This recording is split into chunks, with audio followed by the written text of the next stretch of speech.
आज का बाइबल का वचन प्रवक्ता ग्रंथ अध्याय 17 वचन 24 से 29 और आज का सुसमाचार सन मरकुस के अनुसार अध्याय 10 वचन 17 से 27।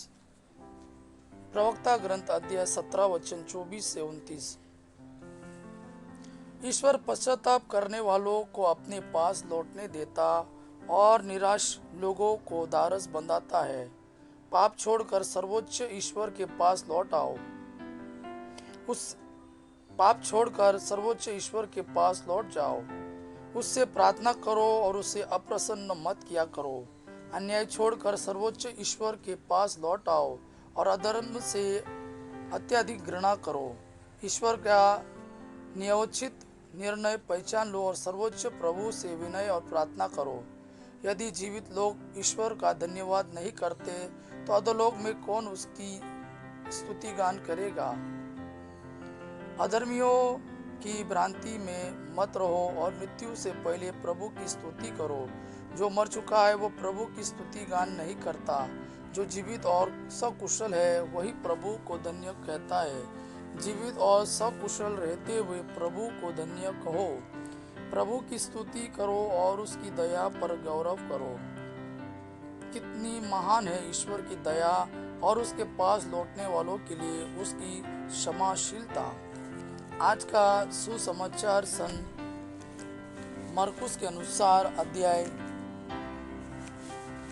10 वचन 17 से 27।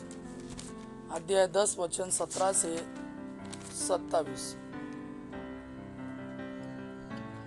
ईसा किसी दिन प्रस्थान कर ही रहे थे कि एक व्यक्ति दौड़ता हुआ आया और उनके सामने घुटने टेक कर उसने यह पूछा, भले गुरु, अनंत जीवन प्राप्त करने के लिए मुझे क्या करना चाहिए। ईसा ने उससे कहा, मुझे भला क्यों कहते हो? ईश्वर को छोड़ कोई भला नहीं है। तुम आज्ञाओं को जानते हो, हत्या मत करो, व्यभिचार मत करो, चोरी मत करो, झूठी गवाही मत दो, किसी को मत ठगो, अपने माता पिता का आदर करो। उसने उत्तर दिया, गुरुवर, इन सब का पालन तो मैं अपने बचपन से करते आया हूँ। ईसा ने उसे ध्यानपूर्वक देखा और उसके हृदय में प्रेम उमड़ पड़ा। उन्होंने उससे कहा, तुम में एक बात की कमी है। जाओ, अपना सब कुछ बेचकर गरीबों को दे दो और स्वर्ग में तुम्हारे लिए पूंजी रखी रहेगी। तब आकर मेरा अनुसरण करो। यह सुनकर उसका चेहरा उतर गया और वह बहुत उदास होकर चला गया, क्योंकि वह बहुत धनी था।